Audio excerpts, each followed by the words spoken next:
Hello, everyone. We've got the early birds. Well done. Full marks for being first here. I'll take a couple of you off mute, maybe, if we can do that.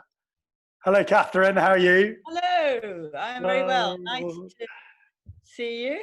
Very good to see you. We're going to be a few more minutes. We'll start a few minutes after 10, just so we give everyone a chance to join.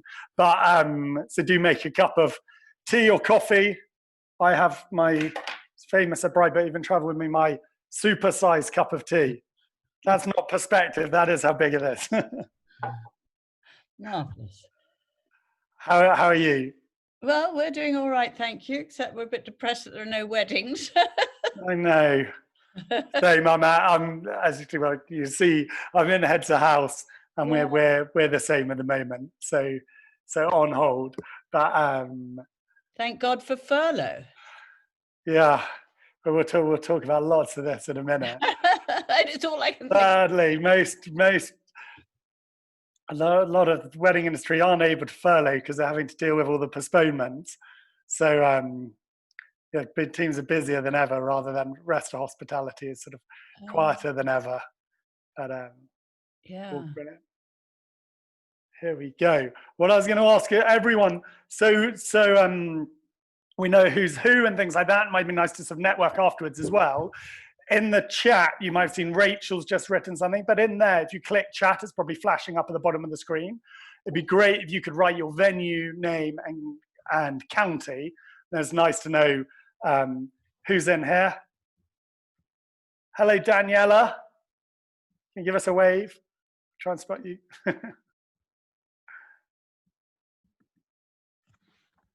Libby from Allerton, gorgeous venue.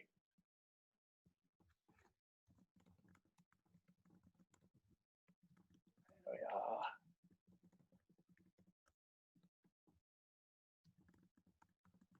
are. So we'll start in a couple of minutes.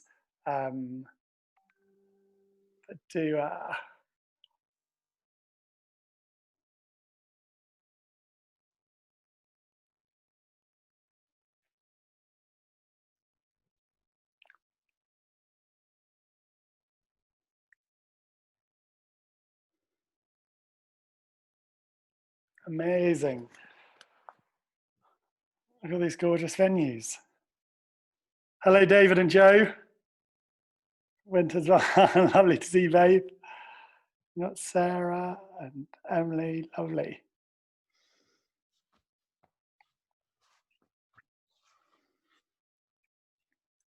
One thing that I have to highlight to everyone is this moustache. I think I should apologize.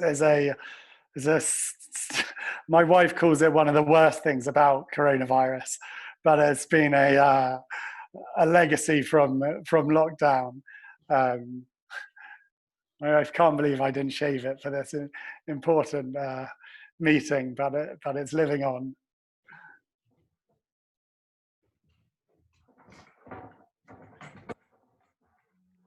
Hello, the Lansdowne Club. We've got canal boats and cruises and the teepees. Absolutely gorgeous. The headphones, yeah. Lolly, it's my RAF look. I'll put on the Dan Busters music in a minute and pretend to be flying. Well, full marks to everyone being on time. It hasn't turned 10 yet, so maximum bonus points. Being responsive is something we're going to talk about. So yeah, great. Hello, India. Hello, Tess.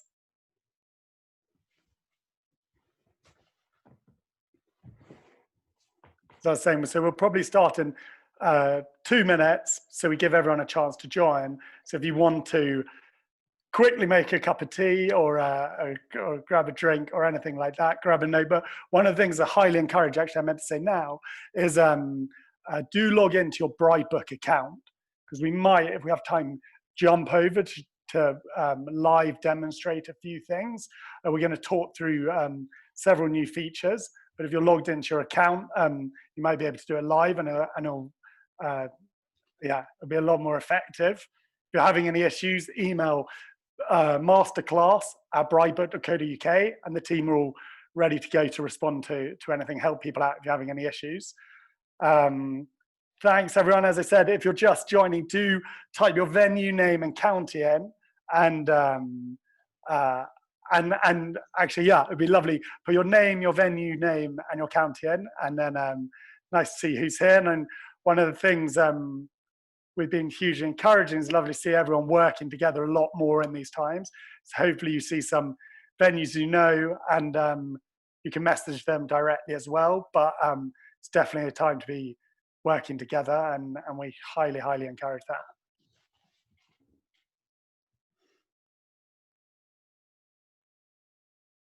Amazing.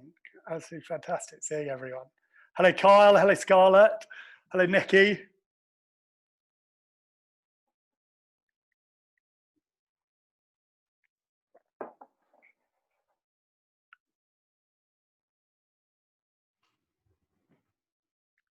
I think we'll have to do a team photo at the end or something. Yeah. Biggest group photo ever. Hopefully people smiling by the end of this.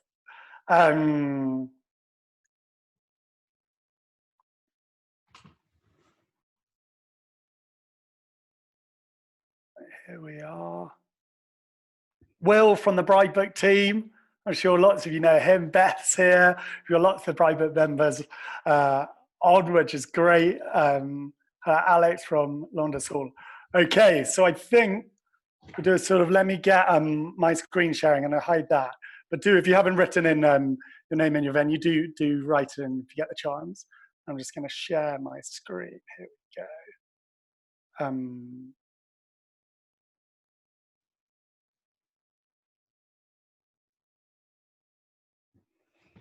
Right, so Catherine, you're off mute. So can you see my screen and my slides? I can. Brilliant. I'm going to mute you now, if that's okay. If so, I think we're good to go. Well, everyone, thank you enormously for all being here. It's a really special occasion to have so many people joining at, I know, one of the busiest times possible ever, really, in our industry's time. And as a venue, I'm at Hedsor House, which is a venue I started with my brothers, and we actually launched it auspiciously 12 years ago today on the 4th of June. It's been a long, long journey since then. And we thought those early days are tough, but definitely I relate to, the most recent weeks being incredibly tough. I know everyone's been going through extremely challenging time. Outside of work has been challenging enough, but our industry has been, wildly affected by COVID in so many different ways. And hopefully from this session, we can cover a large number of topics related to all the different facets that's affecting our business. And I can talk what I see as a venue owner myself, then also through Bridebook. We obviously are fortunate to work with so many and partner with so many amazing venues like yourselves. What we've been hearing there, what we've been trying to do to help, and also through the different opportunities I have through some other angles of speaking to government, speaking to thousands of couples. I want to share as many of those learnings, make this as productive as it can possibly be. To tell you a tiny bit about myself, I was chatting away there, but I'm the founder of Bridebook. We started about 5 years ago now as a strange a project, and 4 years ago, that's a photo of me and my wife getting married last weekend 4 years ago at Hedsor. And we set off to launch a simple product to help couples actually, and solve some of the problems we were seeing at Hedsor. And since then, we've been really fortunate. The app has grown extremely well, and we help thousands of couples, and we'll talk through that. And from that, we've grown to be working with a huge amount of venues, learning from our own Hedsor experiences, and then most recently, through Bridebook, through the noise we'd heard, we launched the Association of British Wedding Businesses that I hope, and I know many of you are members of now, which is something I've always struggled with our industry not having a voice. And now hopefully that can really help and has given us great standing. I've been able to talk to numerous members of government, to the numerous official bodies in government, and really pushing some of those stressing matters and able to, you know, collate. And we always want feedback, and we look forward to this becoming something for the long term. A tiny bit about my background before Bridebook. I started another tech company called HelloFresh, which is a recipe kit company, which I was in charge of for America, which hopefully some of you have tried. It's over here as well. But went through a similar experience of cooking could be a boring experience. That should be loads of fun. It should be the highlight of your day. Wedding planning should be exactly the same. It has the stereotype of being a chore-filled, stressful experience. It should be the most fun thing you ever do. You're engaged. You're planning the best party of your life to get married to someone you love at an incredible venue with all your friends and family, and you know, all your favorite food, the most expensive outfit you're probably ever going to wear, and we want to bring that fun. And I know, you know, as an industry, that's what we massively are missing at the moment. Our buildings are supposed to be the most fun-filled places on earth, and at the moment they're all empty, and it's been extremely challenging. So first up, I'd say a massive well done to everyone. On our Slack group, we've been chatting with lots of you. Everyone's been going through this tough time, but I know from hearing from everyone, especially the Hedsor team, I know some of the Hedsor team are here, has been phenomenal to see teams step up, to see everyone bond together and get through this. And I hope Bridebook can definitely help everyone on this, and we're all keen to help as much as we can. So looking at the agenda, the plan is to talk through 6 topics. This is very ambitious, but we're going for it. Afterwards, you know, there will be, the goal is hopefully cover each of these in about a 10 to 15 minute slot to make sure we have time at the end for questions. There'll always be time for follow-up as well. The whole goal of this session, and sort of from my personal preference as well, is we're giving actions at the end of each section. And these are simple, sort of, hopefully not obvious, but highly implementable, actionable actions. Hopefully all actions are actionable. And the goal there is so you can take away this presentation, you can talk with the Bridebook team. We're all here to help if there's any confusion, any points or any clarity you need, and work through lots of these. And hopefully these are easy wins, really, to move really quickly and start. And hopefully they'll spawn a lot of thought. And we've collated these from lots of conversations. Thanks for all the input beforehand, and keen to jump into these. If you have questions as we go, do put them into the Slack channel. Not the Slack channel, sorry, the Zoom chat below. So where you've just all introduced yourselves, if you're a late joiner, quickly introduce yourself for your name and your venue. If you have a question, put it in there. I'll be looking at those. So thanks for everyone who submitted questions, and we'll be referring to some of those, and then hopefully there's a good chunk at the end to ask lots of questions. And there'll always be more opportunities. Again, we'll be doing more Venue Pro masterclasses and things like that. So hopefully that's the housekeeping. I can see Beth in the Bridebook team. Give me the thumbs up if I haven't missed anything. Cool. Don't need to tell anyone where the fire exits are because we're all remote. But here we go. Right, so our first topic is looking at the latest from the government. And of course, this is completely front of mind. We have the key steps so far as we've seen. On the 23rd of March, lockdown began. From the 12th of May, residential property tours began, allowing property viewings. From the 1st of June, the most recent change in social gatherings is allowing multiple households to meet outdoors. Internal gatherings are not allowed.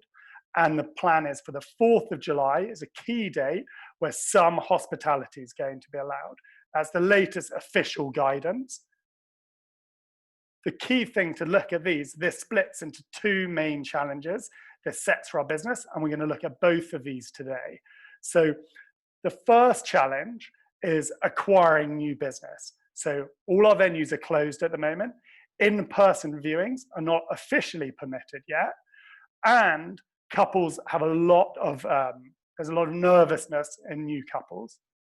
At the same time, with our venues being closed, this obviously means our existing weddings cannot be hosted, which obviously sets a huge number of challenges that we've all been battling through these last 3 months. Large social gatherings are still banned, and also all our teams are working remote, which has been a new normal for the industry. We're used to being, generally wedding venues are busy, bustling team, in-person venue, groups of teamwork, and that's the new normal now, and that's likely to continue for quite a while. When we look at the view on both of these, the first one to look at is in-person viewings. So at the moment, they're not officially allowed, but we're seeing a lot of progress. We've done huge work. I was actually in touch with the chair of the Foreign Affairs Committee on day before yesterday, and we're on WhatsApp. He's pushing for that. We have a huge number of MPs helping push this through. We've actually been told by a lot of MPs it feels very reasonable that this should be possible now, and we're waiting for the official announcement. When we've spoken to Bridebook venues, so far 68% are not doing viewings. 15% are booking venue viewings in from the 4th of July. And then the remainder, about 15-20%, have already started doing viewings. And obviously it can be stressful for venues seeing someone else is doing viewings, should I be doing them? That's a decision you need to make yourself. The few things I would give context to is making that decision, and it is your decision. It has not been publicly permitted yet. The few key ones I'd think about is one, whether you'd be insured to do something like this is a key consideration. If you're showing people around and God forbid there was an infection from that, you need to be very cautious if you're not allowed to be doing this. At the moment, Hedsor, we've decided we're not doing viewings. At the same time, a really important one that we'll talk more is chatting really closely with your team. That's where you want your team to be comfortable saying, right, we're back, we're doing viewings, I've booked you in for 10 viewings tomorrow. Some people are going to be extremely nervous about that. I'm sure everyone's extremely respectful of their teams, but that's something to bear in mind and not get stuck in a tricky scenario.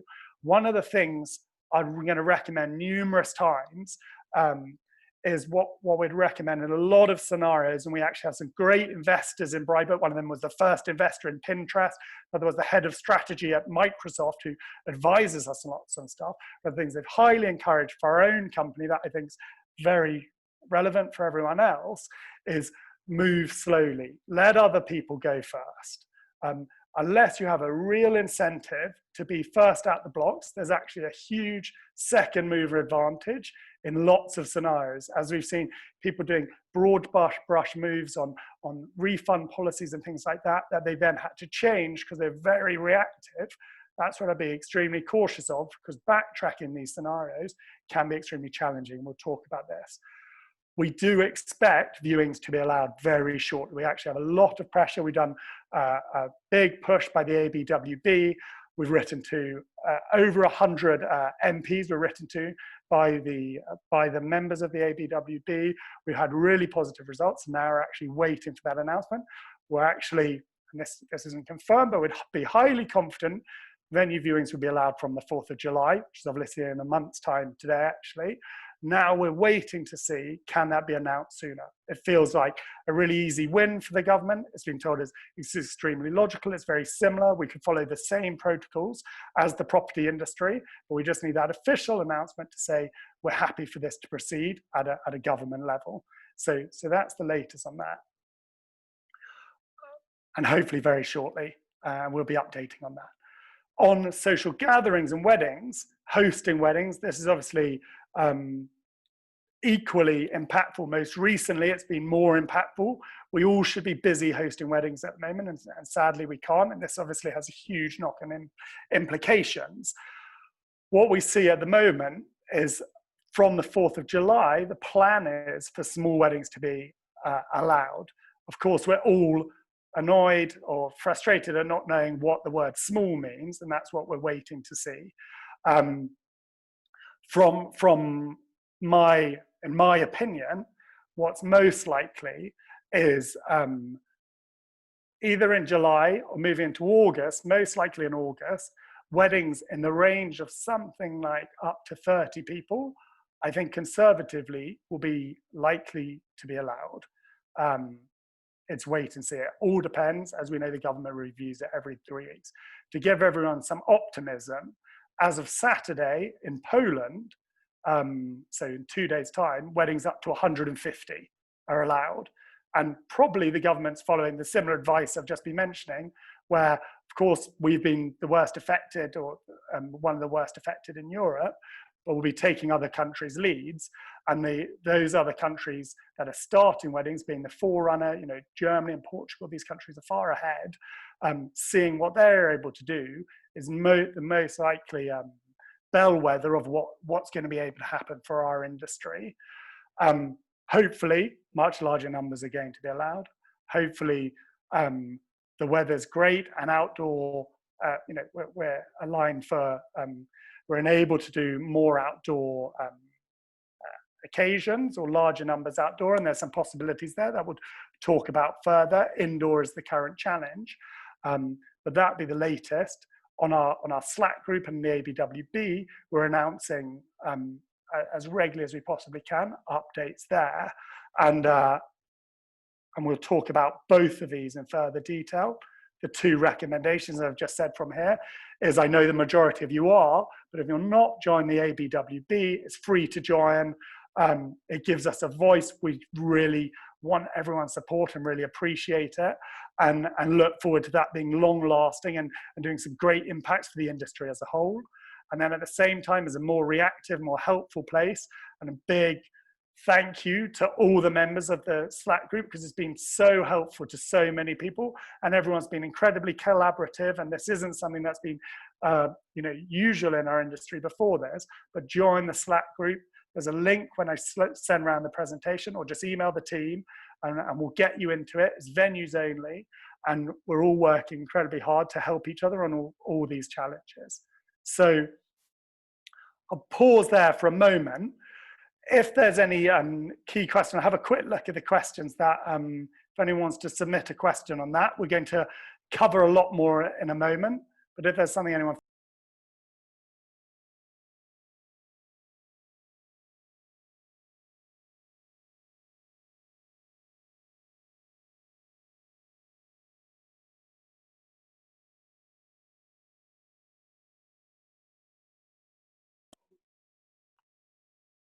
Okay. Yeah, so there's one question here on trading standards, and we actually had on the Slack group one venue where their environmental health officer had given them a sort of informal permission to do viewings. But this is where what we're waiting for is an official industry-wide statement.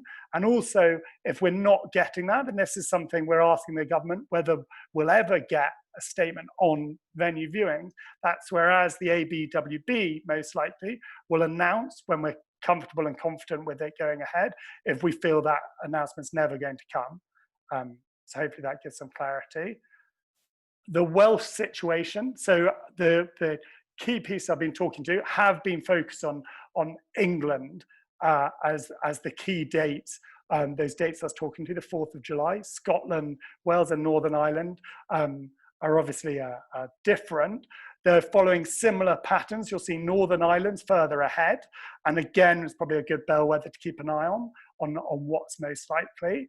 And we have one other question here on outdoor venues. So one of the things we're actually pushing on and looking into a lot is whether there could be a temporary permission to allow outdoor ceremonies. So this is something I'm on the Law Commission's review of premises license reviews, which was already going on long before COVID, which I'm on and was started last year. And that's where obviously all ceremonies in the UK have, in England and Scotland, they're allowed outdoors. In England, have to happen under a fixed permanent structure with planning permission. So that can be a permanent gazebo, and mostly that means internal premises. What obviously would be fantastic is if ceremonies for a short amount of time of the summer would be allowed to happen in a marquee, and that'd be encouraged by the government, and allow, you know, larger guest numbers and things like that. That isn't something that's been mentioned as being considered by the government, but we're trying to encourage them to consider that. There is no update on that, but I think it seems very sensible. Cool. I'm going to jump onto our next one. So when we look at, just see if Winter's Barn, can you give me a thumbs up that you can see the secure new bookings? Great. Okay. So now we're looking at, so we have our two challenges, in-person viewings and sales, and social gatherings. As I said, we have vastly more confidence that viewings and sales and couples confidence is coming back and is going to be is on the forefront very shortly. We're going to be back to business on wedding sales at full speed very shortly. The bigger unknown is on social gatherings. So the first topic we're talking about is in-person viewings and sales, and really securing your new business during COVID now. Okay, so a thing I thought useful just to give you a really quick overview. One of the things most venues don't see much of, understandably, is our couples app. So maybe some of you have signed up as a couple or seen some of your couples using the Bridebook app. But in case you're not aware, we have an app that couples plan their whole wedding on. And this is what we spent a long time building, and it's incredibly popular, and we've been very fortunate that it has been. Couples find their venue, manage their suppliers, manage their guests, manage their budget, follow a checklist, shortlist their venues, go through every step, and we lead them and give them instruction every single week and follow their whole journey through. We want to be a really supportive sidekick to them and take them through the whole journey. The crucial start of that, one of the most important things for us, is helping couples discover their venue. And due to this platform, which is incredibly advanced and incredibly popular, this gives us a huge amount of information, so we can have a fantastic live understanding of all our couples. So every couple on Bridebook, we know their budget, we know how many guests they're planning on having, we know where they're looking, we know their budget ranges, we know what stage of their planning they're at, have they found their venue or not, what stage, are they looking at viewings or just still in sort of exploratory phase.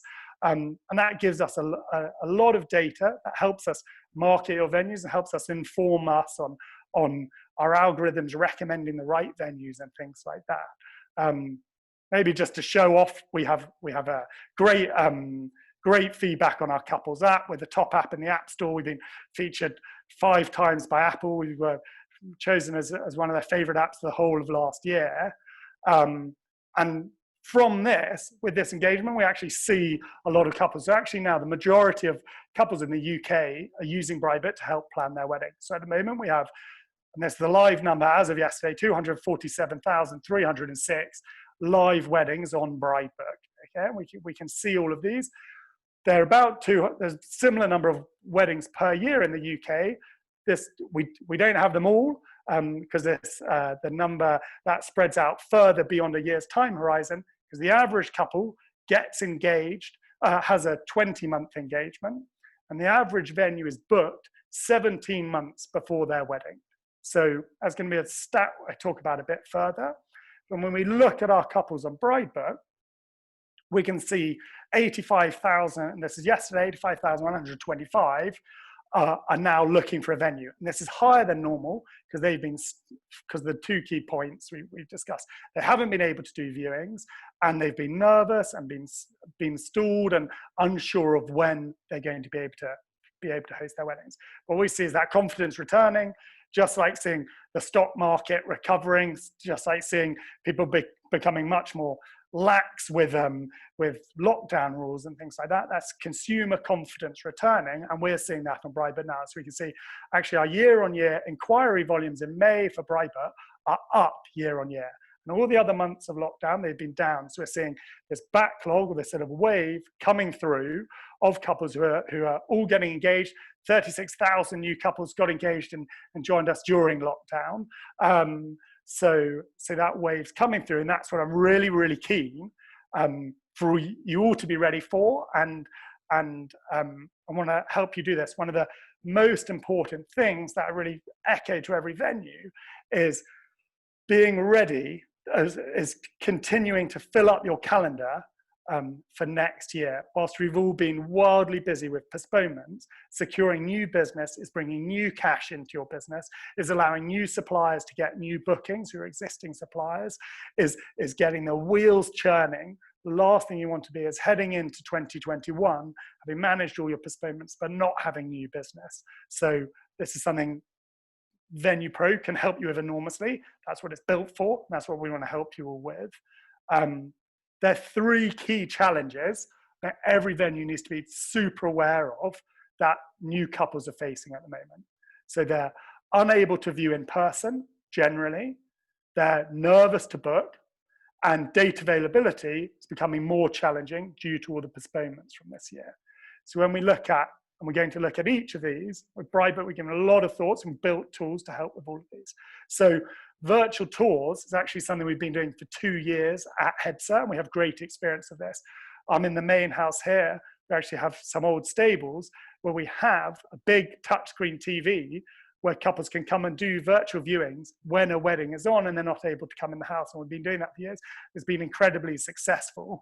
And virtual viewings, and we can do it obviously through Zoom like this, are going to continue. They're extremely convenient and been working extremely well. For the few people I can see, put your hands up if you're doing virtual viewing. So doing either walking around on FaceTime or doing Zoom calls, talking to couples, or showing videos. If you raise your hands. So I think we're about 50-50 maybe even a little less. So I would highly encourage this. So at Hedsor, we have a person working remotely now, doing virtual tours. Just to give you some real confidence, and this was an absolute like home run of a week. This person booked 8 weddings in a week in May remotely. So like absolutely astounding. We think that's our record ever, and they're all done through virtual tours. And I'm going to talk you through a lot about this, and hopefully that gives you like a lot of confidence, and it's a lot easier than or a lot less challenging than you might imagine. On nervousness to book, this is where couples, and I'm going to talk to this further in a moment, couples are nervous. We might be heading into a recession, and that's likely. They aren't able to get insurance at the moment. They don't know, there are a lot of challenges. They're not able to see you in person. So it's a very big decision, a big financial commitment, committing to a wedding. And that's something that there are certain ways that we'll talk about, how to really boost that up and give them confidence. And then finally, with date availability, this is more challenging because of all the postponements. So if you imagine, we all know we've postponed lots of dates. Now couples getting married now actually have all the postponements and a huge wave of couples of really 6 months of this year, all are going to be looking at dates. So I'm going to do some recommendations on that. So stuff we built on Bridebook that I'd highly recommend everyone does today, and we're going to send a follow-up email, and these are all Venue Pro features. So these are all features for venues like yourselves that'll help you enormously and confidently. And so one of the big things now about Bridebook, everything's very algorithmic. So that might sound extremely complex, but the most simple way to look at it is we want our couples to find their venue as efficiently as they can and have a great experience doing that. So the more information our algorithms can see you've put on there, we know couples love doing virtual tours and watching videos and things like that. The more information, it just means you get higher weighted by our algorithm. So very similar to Google SEO, where you're ranking on Google search results. And we're actually on Google's technology advisory panel. We're on their latest technology. I went and saw them in San Francisco in November, and we do some amazing stuff for them, and fortunate to be looked after by them. But jumping into this, so if you go onto your profile, you have virtual tours, which is a new thing we've launched, video tours. One, if you just tick this box, if you're able to do it, you can enable live video tours. So this is telling couples you're open to doing video tours around the venue. That could be doing a slideshow or talking to them live, or walking around with a FaceTime, or however you want to do it. And if you do that, that enables on your profile for venues to be able to do that. So couples love that. They know they can come and have a tour of Hedsor, like us saying, from the comfort of their home. This enables you to do that. It's literally a tick box. I'd highly encourage it. At the same time, many of you might have pre-recorded video tours. And this means if it's 2 in.the morning and someone just wants to get a taste of your venue, they can watch one of these. So if you just put a YouTube or a Vimeo link in here, it'll put it on here, it'll update that you have video tours, and it'll be promoted on your profile. And again, couples are looking for this, and you can put as many as you have. Prioritize putting not, probably 3 to 5's a great amount. If you put too many, make sure you focus on quality, not quantity. If you have if you don't have one, but you've got an incredible real wedding video, or ask one of the videographers what's the best one they've done, or can they shorten it and edit it for you, and then, repay the favor, post it on your social media and promote that videographer. Get that information on your profile, and the couples can have an amazing immersive experience online from their own home, and it gets them much closer to racing to come and view you. And couples through this experience of lockdown are much more used to online experiences. And that's going to be long term now. Doing Zoom calls and things like that suddenly has become completely commonplace. We can see this is probably the largest group of venues in the history of the world who's been on a Zoom call ever together in one place. Long may that continue, and it probably will. And we're used to doing many Zoom calls a day now. So I'd highly encourage that. We've got advice for both of these. If you want to read more, that will be in the document. On nervousness to book, this is a great one to give couples confidence, okay? And again, if you just go on COVID-19 status, on here, on your profile and on the exterior of your profile, you can update your couples on the latest for your venue.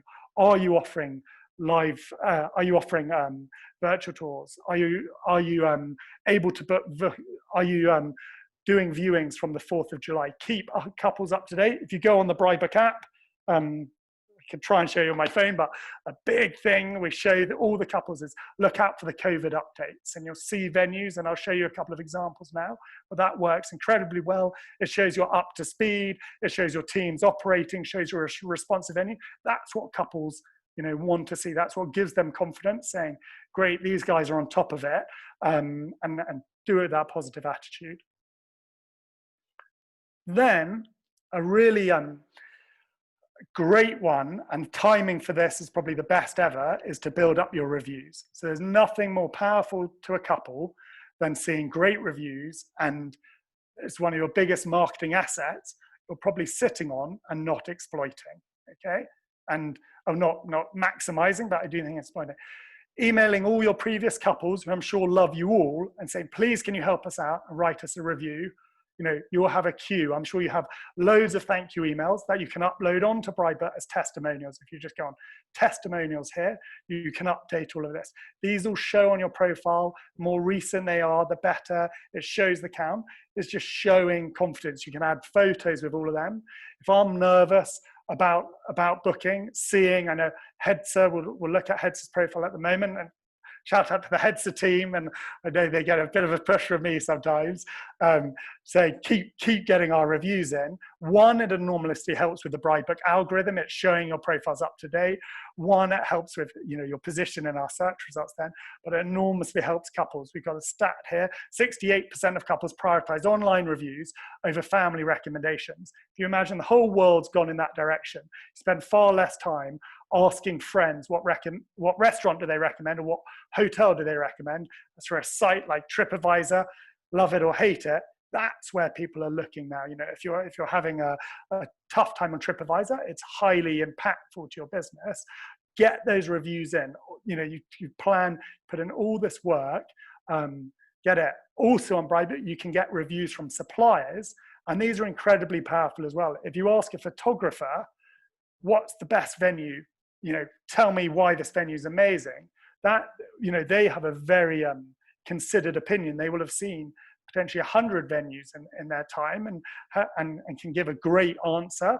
A couple is generally going to only is going to recommend their own venue. So asking your suppliers, you can do recommendations and endorsements. This is under network here.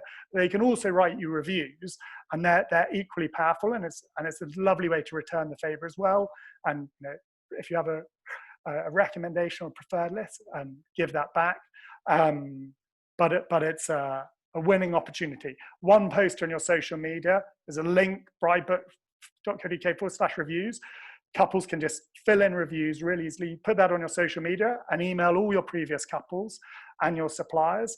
And it will be one of the most impactful things for your marketing straight away. Take the best of those reviews as they come through and post them as social media quotes. Just go on your Instagram every day, take a tiny sentence out of one of your reviews, put it on. That's the sort of good feeling that gives someone confidence. Done 100 amazing weddings.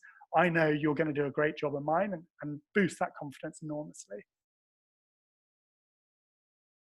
Another reaction, I'm sure this is a page you all know well, your inquiry manager. So we've updated this recently.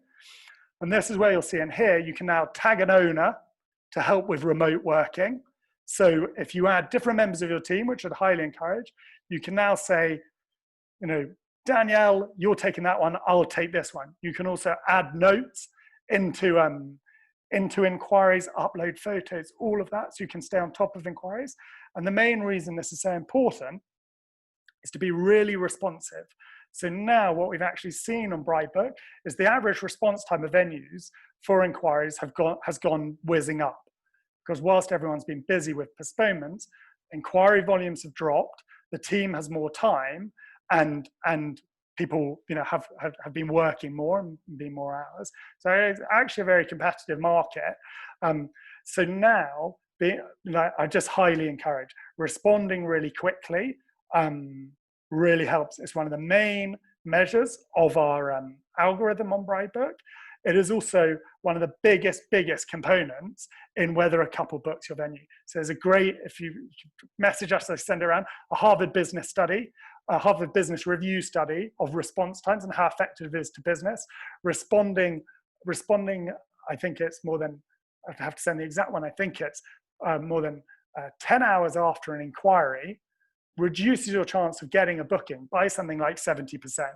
So responding quickly, starting a dialogue really quickly, that's what couples are looking for. They're sitting on their phone, they've messaged, a handful of venues they like. If you're the first to reply and get into conversation, that's just standing you out from the crowd. We also can let the couples know you're responsive, you're fast, and that's really helpful.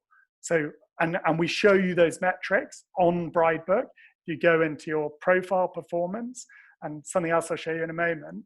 And that's something that's like an easy win to be responsive with a huge impact. It's one of the easiest ways to make a massive impact to your conversion rate. So cool. I might have been quite long on that one, but so we've got 4 actions from this one. Video and virtual tours. So if you're offering live tours, whether that's and I'd highly encourage everyone to do that. But if you're able to do it, tick that box and we'll start marketing that for you immediately as a Venue Pro venue. When I'd recommend adding a COVID-19 status, keep that updated. That helps couples know where you're at. It shows you're, on top of this, ahead of the time. It's not a venue who's offline and coming back. It's someone who's being responsive and reactive, and that's what the ethos a couple wants with their venue. Get reviews, go for it. People are going to be more happy to give you reviews than ever before, and there's a real winner, I guarantee you. And finally, review your response time on Bridebook, and that's where you can see, and we actually show you as a Venue Pro venue how you're scoring against others. The highest is as expert, and then you have immediate and ones like that. Try and get into expert at the moment. And that's comparing with all the other venues. So if you're in expert, and you can see that if you jump onto your profile, well done. Or if you're not the one normally replying to inquiries, give a shout out to whoever is, because they're doing a fantastic job and really like representing your business brilliantly. Cool. So any questions on that one? Hopefully we're going to cover a little. Let me see how we're doing. Cool. There's a question on downsizing weddings, and I'm going to talk to that in a minute. So reaching your target couples. This is one I just really want to highlight to all of you as Venue Pro venues. So this is what this is something that's unique to Bridebook due to us having all this data. So if I start with this one, special offers, this is where, as I mentioned, on Bridebook, we know a huge amount about all the couples on Bridebook. So the 250,000 live weddings, we know all the attributes of those weddings. And the more information you give us, the more we're able to target them. And as I said, this isn't a manual process. We're not sitting there filing paperwork. This is algorithmic. So we know this couple is at this stage, they're looking for this. Let's get you in front of the right people.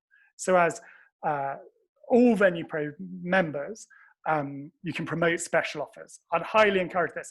This doesn't mean just give everyone a discount. And probably there's some nervousness about offers. These can be very targeted. So as you can say, if you've got late availability, that's a great one. And this is going to show up, and only Venue Pro venues have this. It'll show up on your profile and attract the right audience. We're going to get you in front of the right audience. If you've got remaining dates, go for it.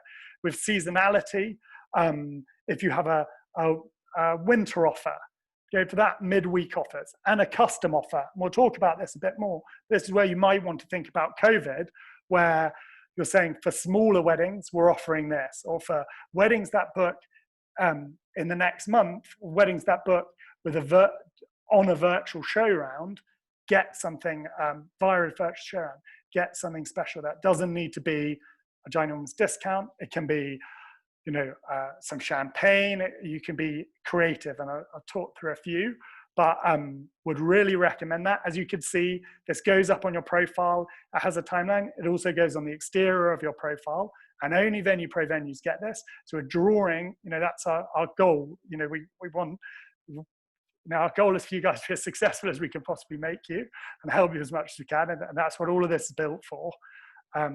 If you're a Venue Pro Classic or Expert member, there's one of our most powerful features where you get couple targeting.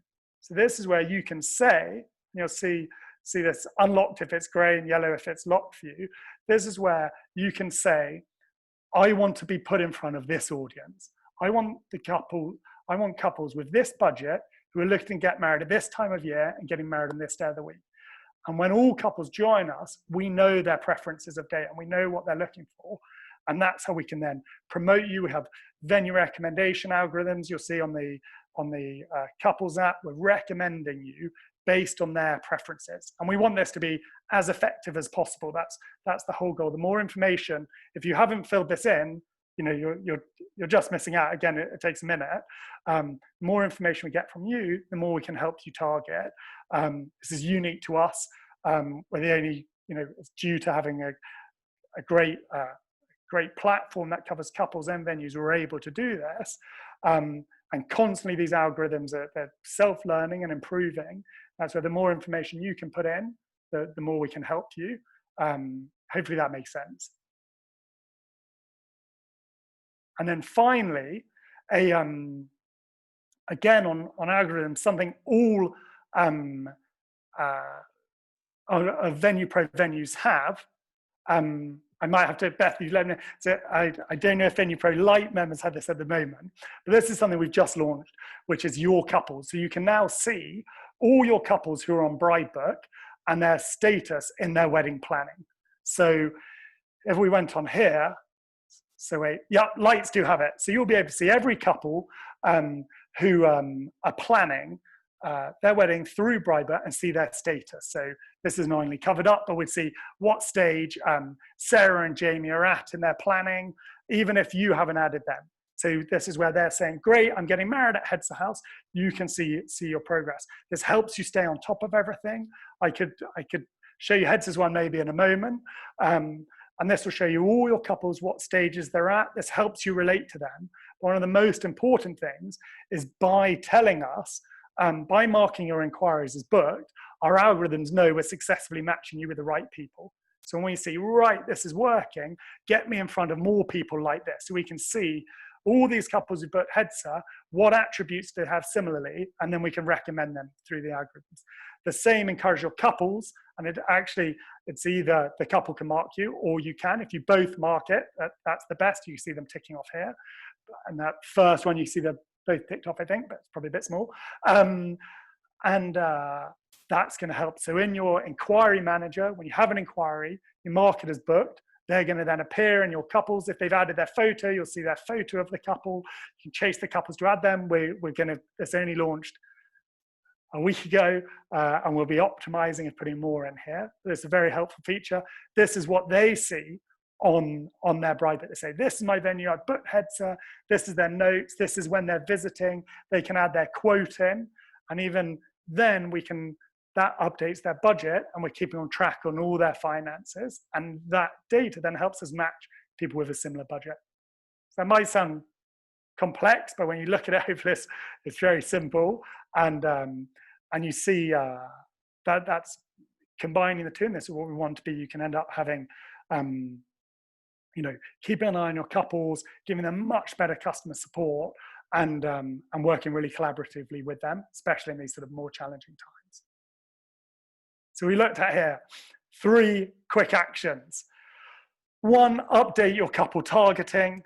This is an absolute winner, and helps us immediately get you in front of who you're looking for. Add a targeted offer. I use the word targeted. I think targeted has 2 T's. Add a targeted offer. This doesn't mean just do a generic. This doesn't mean just a generic discount. I'm not encouraging that. Choose where you have gaps in your calendars. You might say, actually, our winter dates are still quite empty, or we want to do a special offer for couples getting, who are booking over the next month. Put something in. You're the only ones who have these features. They're promoted to the couples. The couples love them. So imagine we're going into a difficult financial climate. Having offers are incredibly appealing and draw attention, even if it's not then the offer they go for. It's a great way to stand out. And then finally, updating your successful inquiries booked. Go into your inquiries, marking those as booked, helps us match you, and will then give you progress on those couples so you can keep an eye on them. So I hope that sounds good. I've got a couple of questions. So we have Rachel at Ellingham and Laura. The couples, the way it works is all the couples, we're on their Bridebook, they're planning their whole wedding. They're putting in their details. They're saying, they'll be ticking off their checklist task saying, have you found your venue? Who's on your shortlist? And that educates us on learning, on recommendations, and I'll talk about this in a moment, actually. But we have a huge amount of information. We know where they've been looking. Bridebook is purely logged in. You've probably had that experience. So we know a huge amount of data. And then when we know, great, we send them, congratulations, you've said you found your venue. Who is it? We've booked Hedsor. Great. And that's when we connect you to it. We don't share you their private notes. We don't share any private information. But we connect you to, and over time that can fill out so you can see their photo, you can see their status, and that's where we are. On how to see further information, this, as I said, launched this week. We're keen to get lots of feedback, and we'll be optimizing it over time. And yeah, open to all. One thing we always have to be aware of, make sure we're not sharing anything that's sensitive for the couples. But over time, if it was right, let's both have a copy of the contract saved together, so we'll have an easy place to reference. Seems very sensible and be helpful for both couples, rather than everyone digging through emails. You can work collaboratively as a team then. But this is all to come. We'd love feedback, and if everyone wants that, shout. If no one wants it, tell us, and we'll build something more helpful.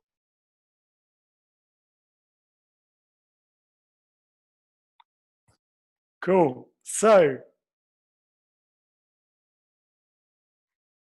yeah, Matt's just said, he's kindly keeping an eye on the time. We will yeah, if you have questions, and I'm raised, so we have time at the end, but we'll always have time for more questions, and we'll look through all of that. So now jumping on, so differentiating your venue. This is something I'm very passionate about, actually, and there's the online angle and the offline angle. Keen to talk a bit about our experience from Hedsor. So differentiating your venue in a competitive market, especially online, is going to be extremely important. So when we look at coming up, coming up, we have potentially a recession, and it's likely there's going to be a recession. This is going to be increased price sensitivity of couples, but one of the biggest ones we're going to see, or likely see, and there's something to be really aware of, and this was seen in the last financial crisis, well, in the financial crisis, is there'll be more interest in the wedding industry from non-wedding players. So the likelihood of, corporate travel being heavily affected and international travel and things like that is highly likely. And this is where you'll see venues that generally have not heavily focused on weddings, but being focused on incentive travel and big corporate business. Actually, weddings is much more stable, reliable business than these ones that if a company's having a difficult financial time, the first thing they cut is corporate events budgets and travel and things like that. And that's where you'll actually see the market becomes more competitive.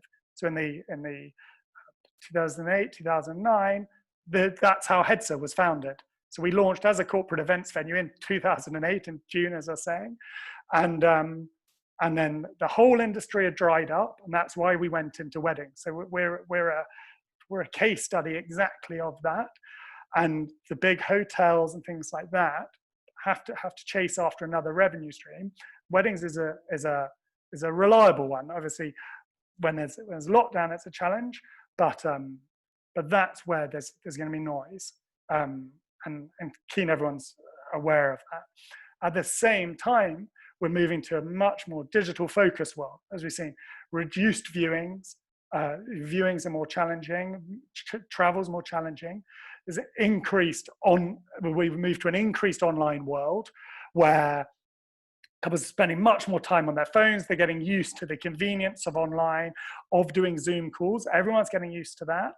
There's much less social interaction. So the use of the usual of chatting at the coffee machine and someone overhears and goes, "Oh, you should check out this venue my cousin got married at," is far reduced. We actually see that in our data as well.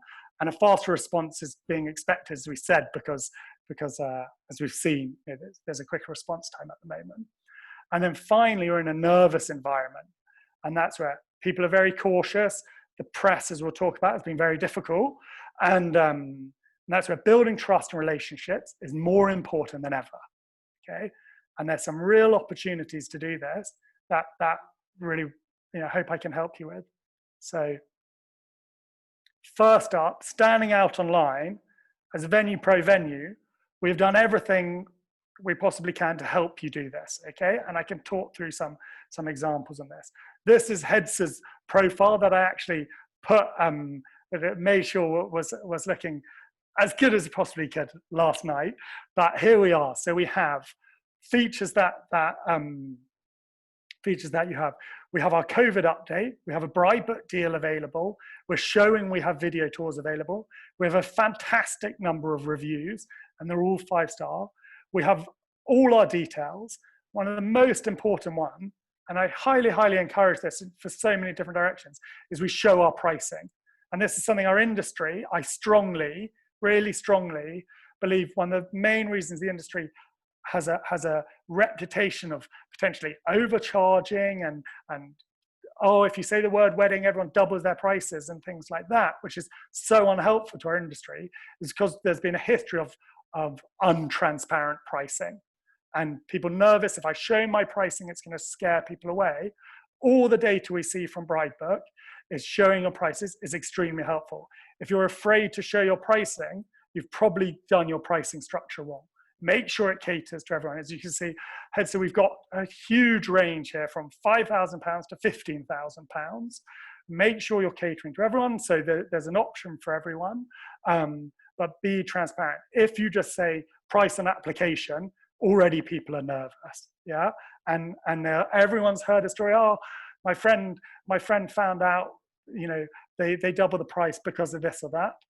That's what everyone's like nervous of. When we ask our couples what's their biggest concerns booking their wedding, they're afraid of being ripped off. You're like, why does our industry have that reputation? And it's because pricing isn't transparent. Everything else, if you went on any other website in the world, if British Airways, you went on their site and they said, we're not going to show you the prices, you just move to another one, whether that's platforms like Rightmove or booking a restaurant, or if Just Eat didn't have prices, you just find it absolutely bizarre. And yet a lot of the industry, and a lot of legacy industry, I feel in our industry, gone about hiding prices, and from our data is really helpful. So hopefully I've spoken strongly enough about that, but I really recommend it. Our next masterclass, one of the topics we're going to cover is pricing optimization. We have huge data to help work out how you should split your year, split your days of the week, and even consider packages and things like that, to optimize that to maximize your yield, really. Working through, you have a quality mark that shows you're a venue pro venue. And one of the most valuable ones as well is because we've got data, because you're doing your targeted matching. If you have this is when we're highlighting the couple, they match your budget. So we know the couple's budget, we know Hedsor House, we're encouraging them, check them out. Might look at Heads and go, whoa, that looks way too expensive for me. And we're encouraging them, no, there's an option here. We have a lot of pricing there and we can match them. So that's why, again, updating your targeting, showing your pricing really helps. If you're a non-venue pro venue, all of these, I think, correct me if I'm wrong, you can show your pricing, but otherwise you don't get any of this. So you really enormously stand out. And then on profile photo, this is one I could talk about for quite a while. Your profile photo, I cannot express enough, is the most important thing about your whole business. That is the start of your funnel. If you worked all the way back from conversions to viewings to everything, it all starts with, do I stand out as a profile photo? It's the same as the subject line of an email. Just, they don't open your subject line, they haven't even read, don't even get your email. They're not interested in the photo. Photo is the most important thing. I'm going to keep repeating it. Get that photo looking great. And you want an aspirational, beautiful photo that shows off your venue. I was going to go through Bridebook now and show some ones where I'd point them out, but I won't do any sort of naming and shaming. But people go, well, our food's incredible, so we've shown an amazing zoomed in photo of our food. That will not convert. I promise you, it'll do poorly. It needs to be a beautiful photo of your venue. If you can have a couple in it, or it can be the interior if you're an amazing barn, but do some aspirational sort of, and I said, Insta-worthy photo. So the best place to test out, we're actually launching some functionality to help you test on Bridebook, your profile photo.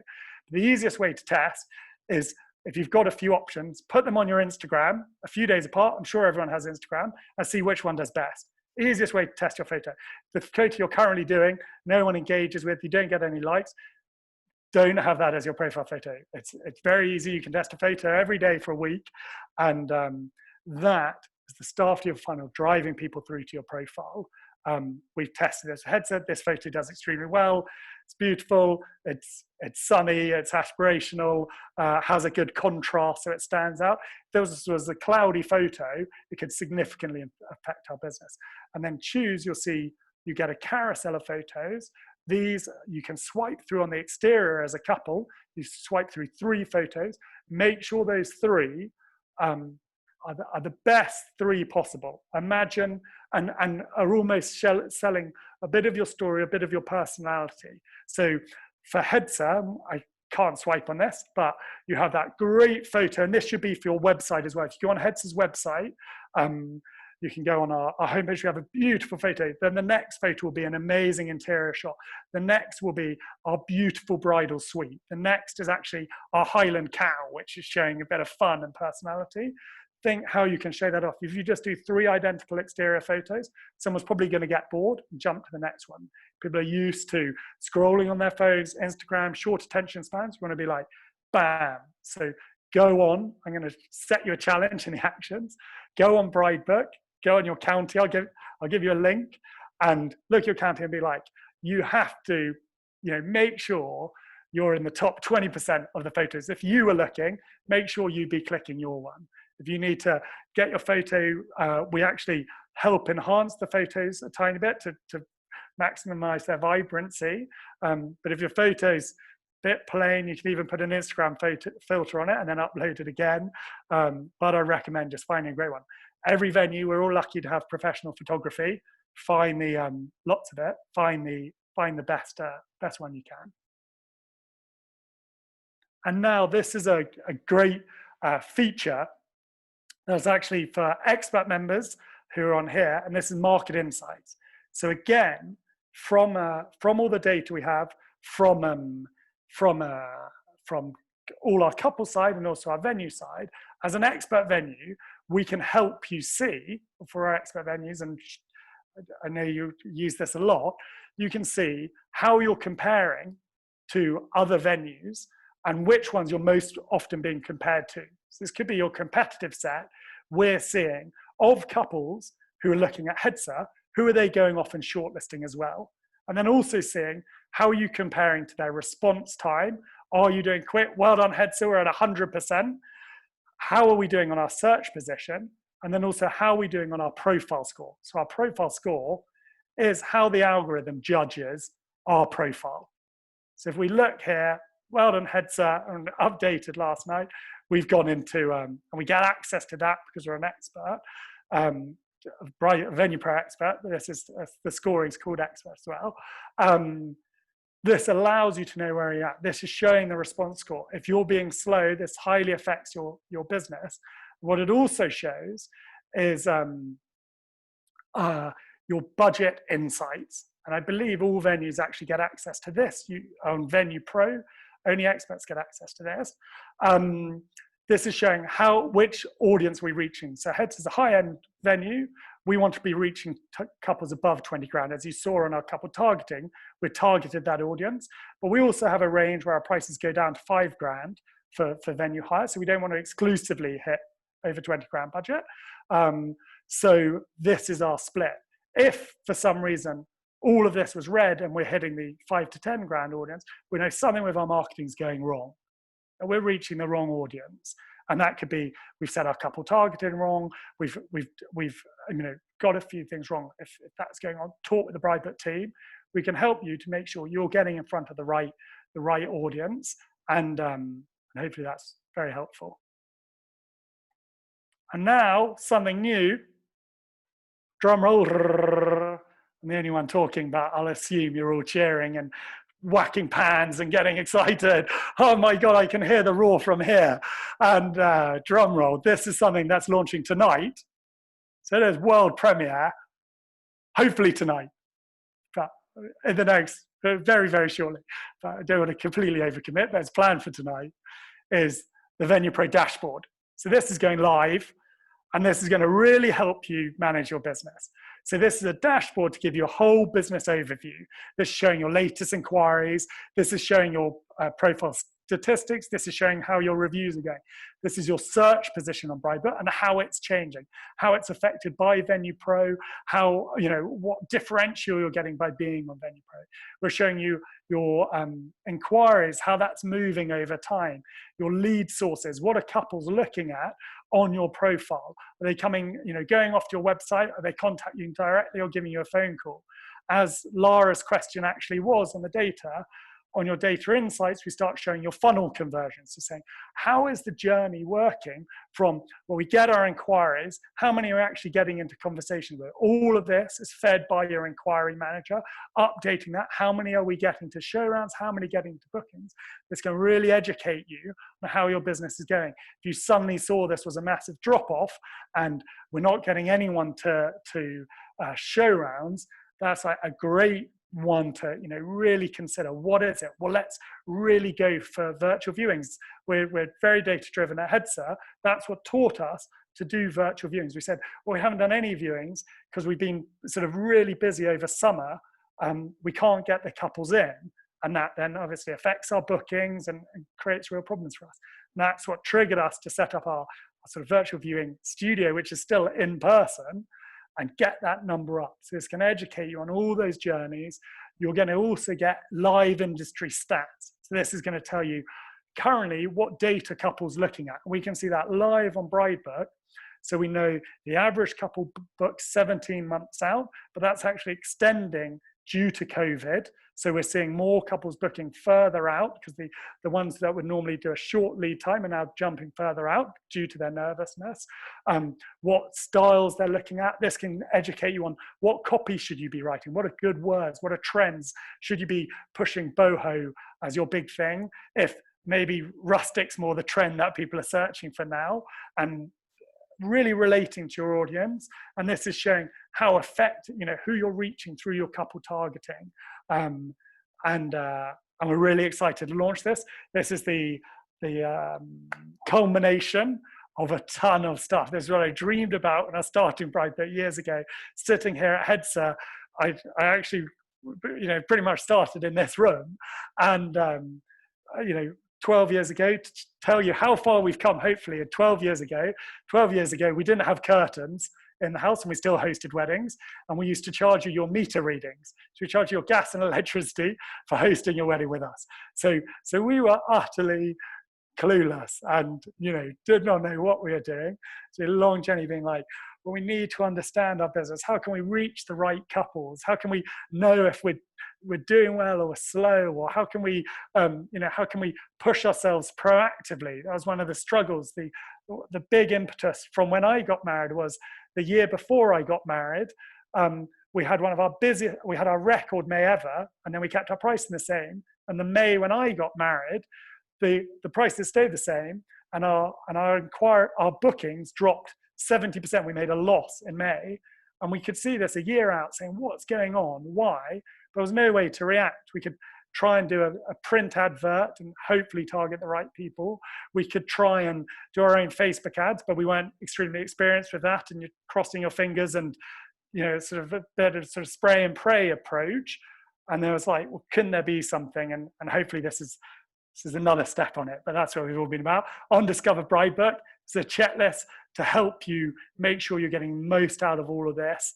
How's your profile? This is a mock-up, but this is dummy data. But it'll help lead you through it. So great, I'm making the most of it. And when we introduce other stuff, this is just going to tell you, great, there's a new feature here. Here's how to make the most of it. Cool. So I might pause there for any questions. I'll quickly check the questions, then I'll get on to one other another piece. If someone say, how's the pace? Does anyone want a breather or thumbs up if we're right on the pace? Exhausted by my voice? We're good. Okay. Right.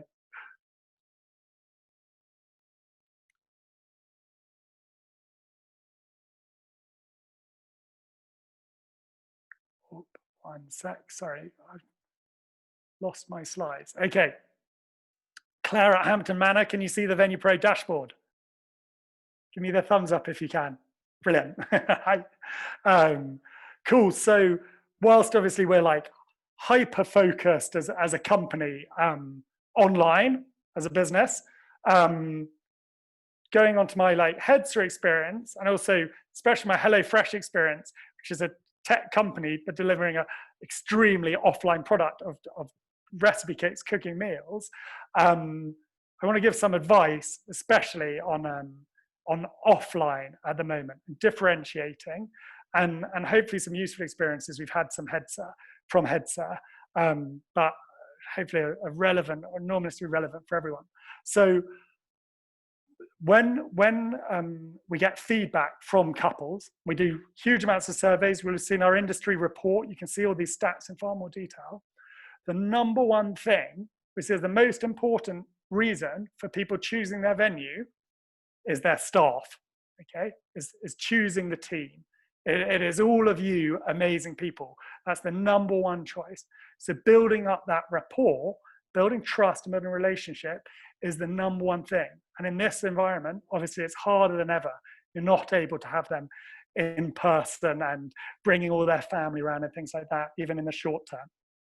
So that's where I'd highly recommend trying your very best to do whatever you would do in the offline world. Try and bring that to online. Try and bring that relationship.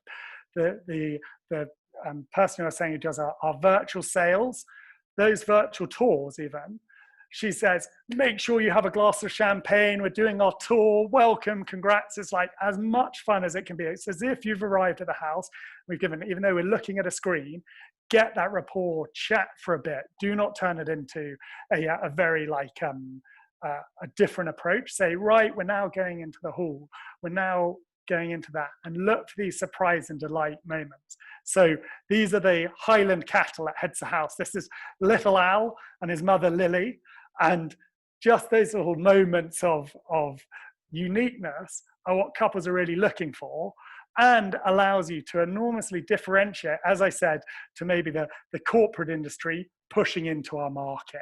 So what you'll see there is we do a lot of little touches about Hedsor to build up that rapport and relationship, and I recommend that more than ever. And these I would not recommend buying Highland cattle, I promise you, but you can do small touches that go a long way. When someone books a wedding at Hedsor, we have our own honey, and we send them a pot of Hedsor honey with a teaspoon with their wedding date and initials engraved on it, okay?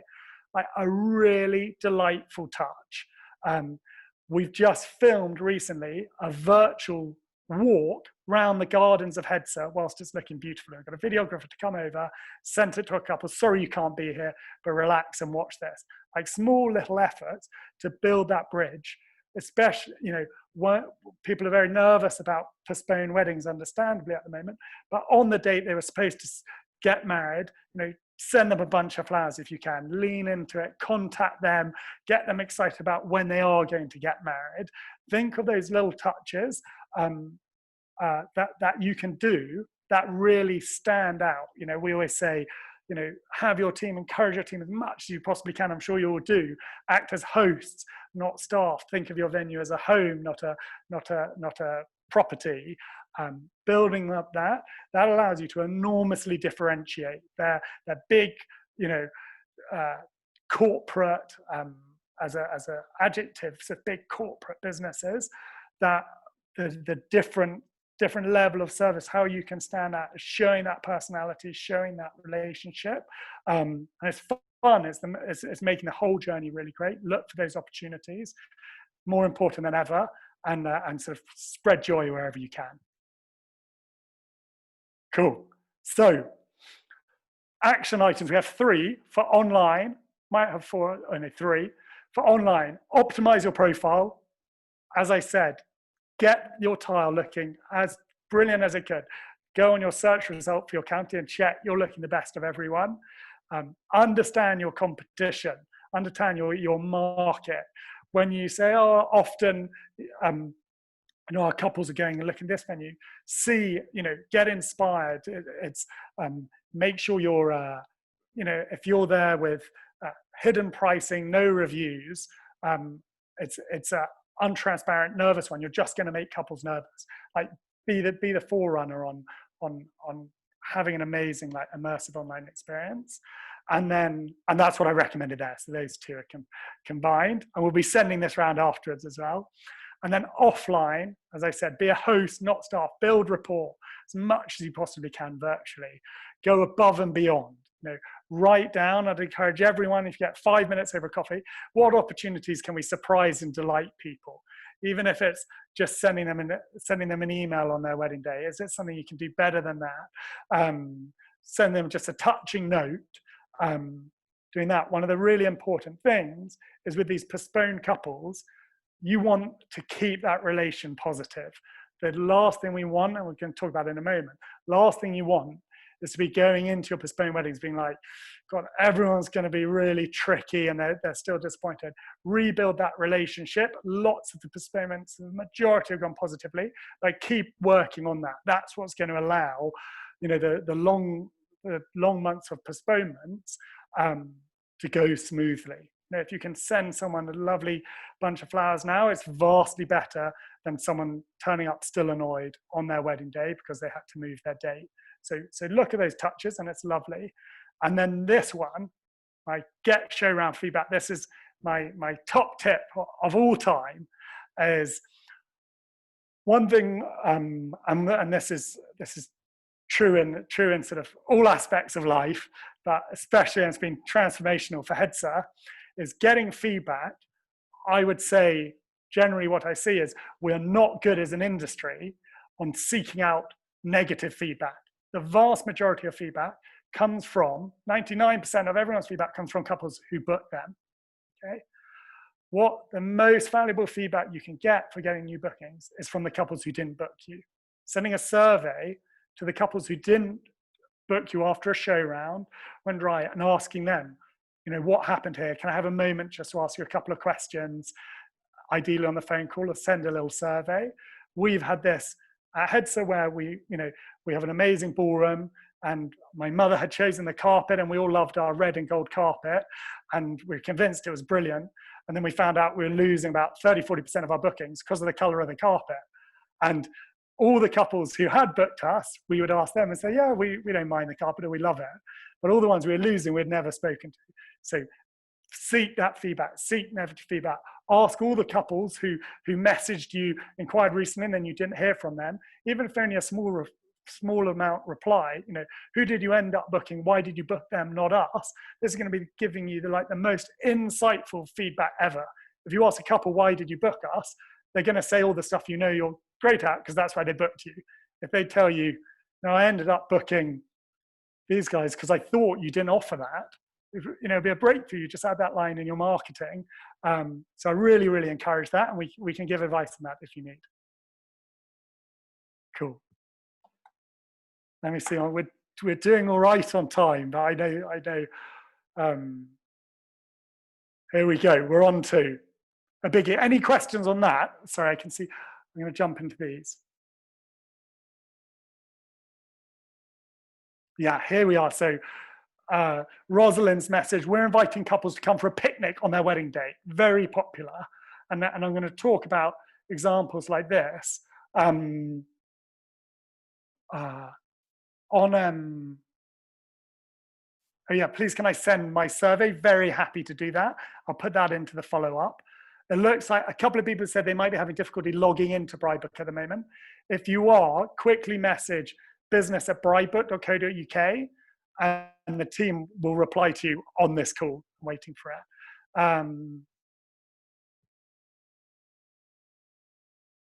Okay, so there's feedback on Venue Pro light pricing. I've done a lot of visible pricing marketing. So I could show you a slide on Venue Pro pricing, or we can send that. We'll send that around in a follow-up. But that's definitely not something we're hidden about at all. But girls nod to go through yeah, or the team can follow up on that. That's Fiona's question, but sorry. So a big one. So hopefully we've covered there. The goal so far has been, be optimistic. The business is coming back, and being on Venue Pro, we're putting you in the prime position as much as we possibly can to set you up for success.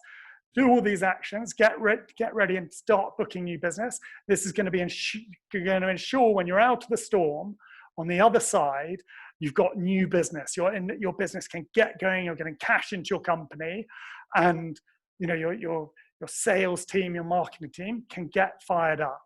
Okay, and obviously this hasn't been able to be focused on recently for numerous reasons. But one of the big ones is obviously refunds and postponements and hosting weddings, which we're going to jump into now. But on new business, I'd encourage you to be optimistic and go for it. And now looking at refunds and deposits. So,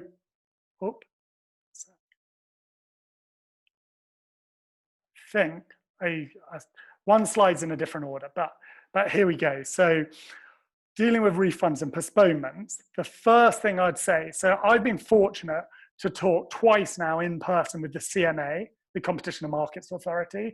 I've spoken to the head of the whole cancellations project. I'm talking through a lot. Of course, they're a government body. They're nervous about, and they will never give scenario-based advice. They will never say, in this exact scenario, this is a yes or this is a no. The only scenario that can happen is when it's a judge ruling or is put into law. The CMA is neither of those, cannot set laws, but they're there to give guidance. And obviously what we've seen is a huge challenge from this recently. And we've done a lot on the Slack group and as Bridebook, and then a big push is the ABWB. And I wrote a big clarification statement that I hope you've all read.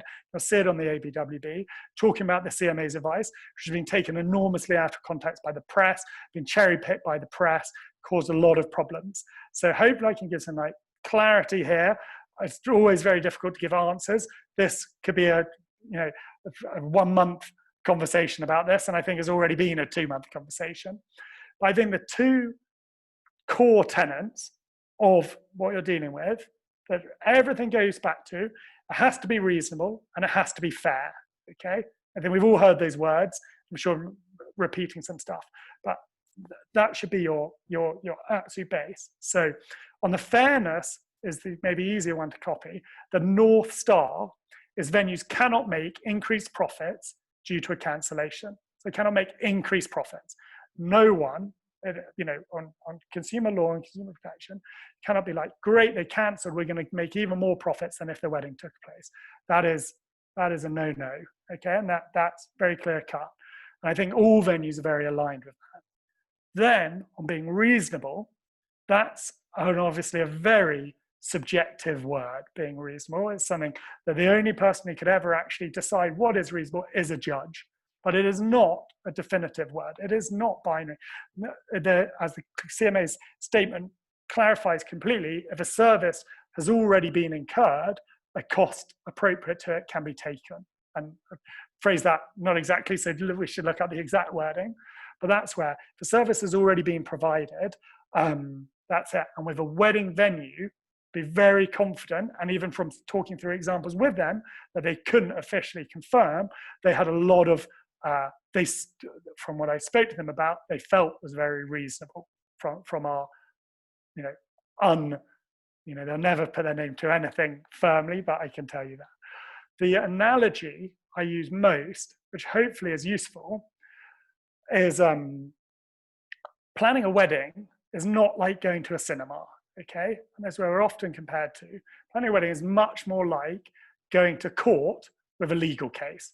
And if the legal case got cancelled the day before, the lawyers have still done an enormous amount of work till that. There's been a huge amount of preparation. And actually, whilst a lot of work happens on the day in court, if we're using this fictitious analogy, a lot of preparation happens before that date. And actually, when I explained this to the CMA and used that analogy, it actually resonated enormously with them, okay? And that's where being reasonable, well, you can't say, and there've been, companies that have maybe been taken out of context in the press, but have been portrayed or have been seen to have acted unreasonably, which has obviously created a lot of press and a lot of difficulties.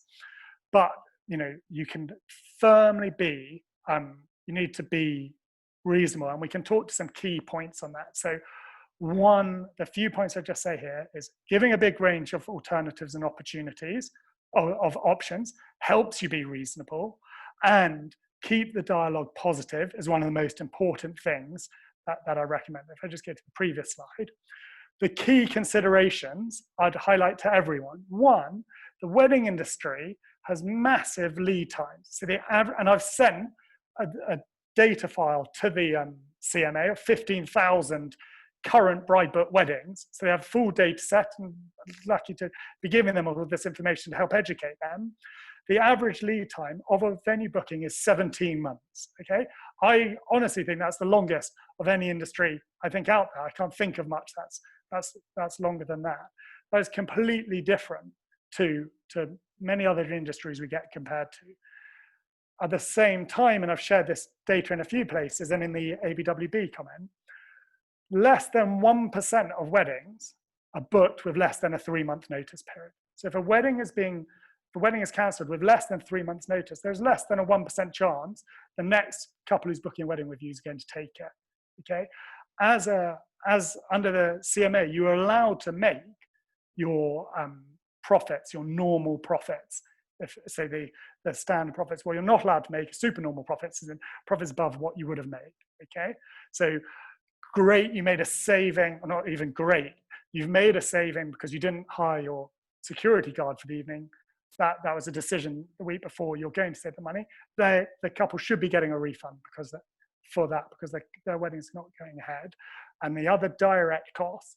But the scenarios they've chatted through, and again, sorry I can't be as I'd love a precise statement, and they're going to work with us to give as much clarification as they can, but it will never be scenario based, is they resonate enormously where you say, well, from the date of booking, you are committing to costs in the knowledge of that wedding going ahead. So if a wedding booked today and they cancelled an hour later, it's extremely different to a wedding that booked 17 months ago and is cancelling today. Because you've put in the knowledge, great, we've got these weddings, they have a high expectation, we're going to put these costs into place. So that's how I'd hope people can think about irrecoverable costs. This is going to be an ongoing conversation. I think I'll try and move on from it, and we can do longer sort of discussion maybe in the Q&A if we have time. In the Slack group, there's been lots of conversation here. But what I'd be super clear is, if you've provided services already, which the majority of venues have, your couples are not entitled to a full refund. And whatever Martin Lewis and Daily Mail, whoever, blurt out these statements, whatever little Facebook stats say, read the CMA statement if you want the official guidance, and read the ABWB statement if you want some clarification, which I hope it gives you, but that's the main source. The third one is on frustration. And this is a frustrated contract. I'm sure lots of you have started being very aware of this term. One thing to be cautious on is frustration is a high bar. Okay, do not race to the conclusion that if you'd agreed they were planning a 70-person wedding and now they're only allowed to have 50 people, that is automatically frustrated. That is not the case. There'd have to be a lot of discussion on that. So I'll just say, it is not binary. Stand your ground. I've spoken to lawyers who've said, well, a lawyer, an experienced lawyer, said bet their whole career that, and they wouldn't do that, officially yet, but bet their whole career that reducing the numbers of a wedding wouldn't clarify as a frustrated contract. Every single frustrated contract they've ever tried to get as frustrated, they hadn't had a single success in their whole career. So it's an extremely high bar. So this is not legal advice, but I just have some confidence there to not feel too threatened. I know people have been threatened by couples and things like that, and just stand your ground. And as I said, move slowly if you can, really, get knowledgeable, see their test case going on and things like that, to be informed. And as I said, finally, watch out for all this misinformation. Try and go directly to the number one source, which is the CMA, and hopefully our explanation in the ABWB can help you. So a quick question on this that I jumped to. Lawyers have a per hour rate. How do we price our service? So the two pieces you want to look at is you'll have this would be my opinion, is the time you've invested in their wedding, and then also the cost you've invested in your business in preparation for the wedding. So an analogy, again, I said to the CMA, that resonated enormously, is I said, fictitiously imagine you decide you're going to host your son or daughter's wedding in a year's time at your own home. You're going to start investing in your home and likely doing lots of preparations over the coming year. And if it was going to be cancelled with 3 months to go, there'd be savings, but there'd also been a lot of work putting in. And that's where, in my personal view, looking at the costs would be looking at that window. The key part is from when they booked. So actually the example I gave was to the CMA, and I'm sorry I can't give definitive advice and and only a judge can in the end. But the example he gave the CMA was saying, well, we know we're going to be doing a lot of weddings this summer, and we know that a long way out, we know that a year out. So we plan accordingly, and we go, well, right, all those couples expect a really high level. We should re-turf the lawn to make sure it's great for them. Would that cost was in the knowledge was really for their wedding, and that'd be turf. Would that be irrecoverable? And they wouldn't, they wouldn't give an exact answer, but it resonated a lot with them. And in those sort of scenarios, and what we've been talking about in the Slack group is actually trying to create a document where we work out, where we say what's in and what's out. Something like your council tax, you're going to be paying that even if you had no weddings, unless you were closing your business. So, stuff like that is out. But when you start looking at even some staff costs, those should be a portion. They had legal advice to one venue on the Slack group who calculated, they assume with 3 months to go for a dry hire venue is about 93% irrecoverable costs. So actually the couple should theoretically be paying up. No couple, I wouldn't encourage any venue on doing that. But if there was a deposit, a reasonable deposit, that would cover that cost at a fairly, and you'd be approaching it fairly. Here we are, Caroline from, I can never pronounce her venue's name. I won't go for it. Caroline's reply was 92%, and it'd be a good one to discuss more on the Slack group, because I know there's a lot of conversation here. Some recommendations, just quick ones here. One is the most important thing I recommend to everyone. The thing that's going to hurt our businesses most is cash flow. Okay, think about your cash flow. Think about the implications. Think about if you're having to postpone all the way to the end of the year, and plan for the best. Hopefully we're all hosting big weddings, later this year, but prepare for the worst. And that's where our industry is quite different. But you want to make sure you're thinking about that now, because lots of the government support, or the hangover, as I called it, for the wedding industry, is going to be vastly longer than any other industry. It's unlikely CBILS, the government loan scheme, is extended just for weddings. It's very likely to be closed long before that. The same with furlough, as we know, ends in October.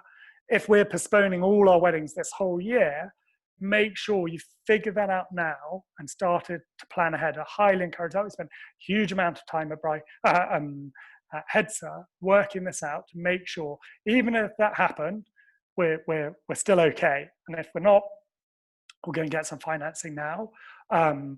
As I said, one of the best ways to solve that problem is also ensuring you're securing new business. If you're securing new business, you're getting cash in, and that's why I highly encourage it. The most dangerous thing is getting low on cash because you're having to postpone weddings later in the year when the government support's over. That's what I'm just fearful for lots of people. So I really highly encourage that. On communications, some of these escalations I know are incredibly heated and very difficult, and people have gone through hell on this and really divisive behavior in many cases. Wherever possible, just a general recommendation is try and get the conversation to be on the phone or do it virtually if it's escalating. And this is from enormous experience at HelloFresh and from Hedsor, where sending emails and sending stuff on short messages is often taken out of context and exacerbates the problem. If you can have a phone call with someone, often it's the best move. I know it's not always the case, but when you're just firing emails back and forth, it's great to get on the phone, explain stuff. As I said, show you're a person. They're not fighting with some big business. They're discussing and they can be reasonable and saying, look, we're being reasonable. We're talking through this. The best amicable solution in the vast majority of cases is we're going to do our very best to get you to postpone your wedding into the best possible date we're available to do for you. And we're going to give you lots of choice, things like that. Having that conversation, them hearing it, being genuine, and ideally doing it face-to-face is transformative to writing on an email that they then copy-paste to a Facebook group, that then someone replies saying, Martin Lewis said this, and then you get an attack back. And I know it's been really exhausting, and I sympathize and empathize with everyone. And hopefully that's some useful advice. On the third point, saying be generous where able. This doesn't mean, give all your summer dates away for 2022 and put yourself in a hole. I'd highly recommend against that. But look at, someone just wrote here doing I'd see who it was, sorry, that's a name check, but it might have gone, but who was Rosalind, they said, offering couples to do a summer picnic on their wedding day. Something we're offering at Hedsor and arranging is one of the most upsetting ones for couples if they're moving their date, had their summer wedding in mind and moving it to winter, is their photos are going to be in the winter. They're not going to enjoy the outside. So even if their wedding's being postponed, something we're looking at doing and working out how we organize it, like, so it's a really great day actually, is can we get couples to come have a photo shoot if they want in the summer on their date, if they want to be in their wedding dress or tails or whatever they're wearing, fantastic. But that's an easy one to be generous around. It's very reasonable. If people don't take it up, you've already been generous to them. We're looking at other options. Can we give them discounts to stay in the date and say, well, if you do a smaller wedding, and try and encourage them, and I'll talk about that in a moment. Again, giving broad choice. Everyone wants choice. Being reasonable is giving choice. Even if you're unable to give your summer Saturdays because they're already gone or you've got some challenges there, making sure you express it as well. So, I know that they might not be ideal dates. We've given you a choice of 100 dates, or how many, add those up. So it's not, you're expressing it as sort of as generously as it can be. Fun to hear any other option and put them in here. And then finally, as I recommend, move slowly. The most difficult scenario to be in, and one of the triggers for lots of the stuff we launched at Bridebook was seeing people make poor decisions that they then had to backtrack on, and that's one of the most difficult things to do and often not possible. So move slowly, so you can move confidently, you can move consistently. If someone suddenly sends an email saying, can I postpone my wedding, I'm in December, rather than saying, yeah, sure, you can do the same as August, just slow down, think of the implications, because that will be a challenge, and I'd highly recommend that. For smaller weddings, this is one that's going to be very interesting thing about.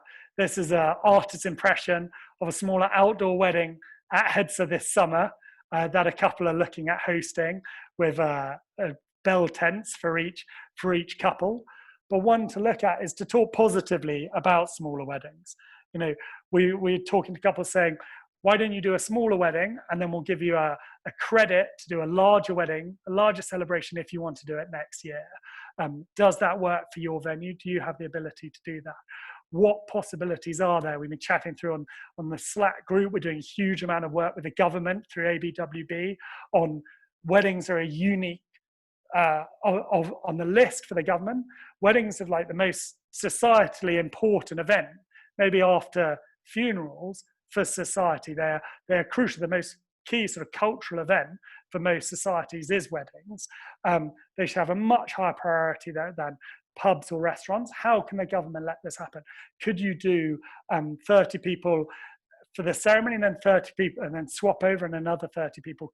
There have been examples, all going on in different places, but the main one to look at is to be prepared for this, but to take the lead from other countries. So we said Poland's allowing 150-person weddings from Saturday. What can we learn from that? Northern Ireland are already doing 10-person weddings. We'll be collating and sharing lots of this stuff as it all ticks along. We're behind the pack, but use that to your advantage to see how that's possible.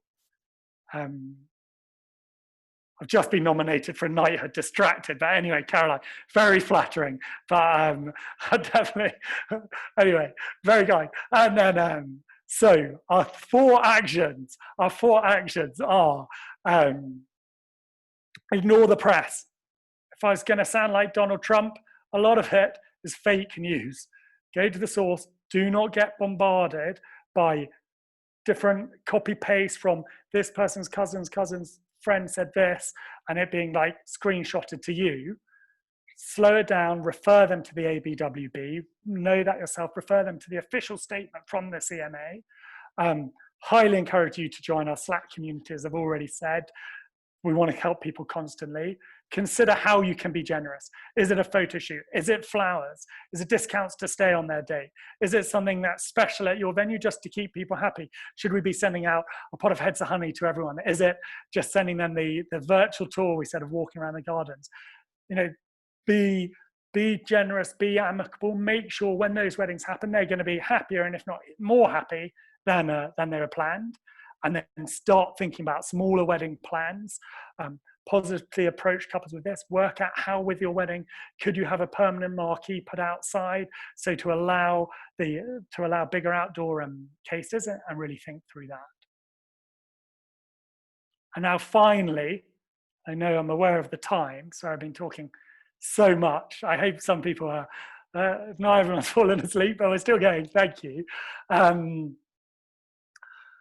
So challenges ahead. I wrote this down. I'm sure there are many more, but I'm sort of keen to finish on thinking about this. But we have sort of 6 key challenges, and I'll split them into I'll go with the first 3. But there's going to be ongoing uncertainty for a long time, and we need to be aware of that. There's not going to be a day where, unlike Poland, I suspect, where from one day to the other, 150-person weddings are able to happen.